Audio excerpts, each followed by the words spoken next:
is really just obsessed with the decades-old video game Pac-Man, and he has Pac-Man questions.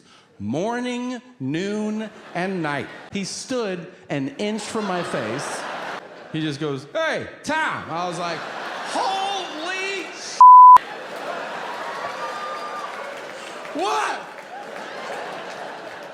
He's like, "What would happen if Pac-Man needed a house?" I'm like, what?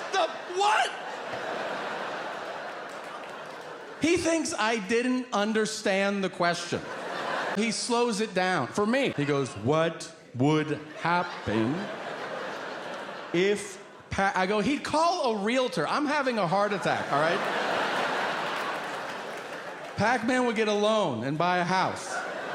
He's like, "Okay, I'm going to bed." I'm like, "All right, I'll be up for 3 days, thanks."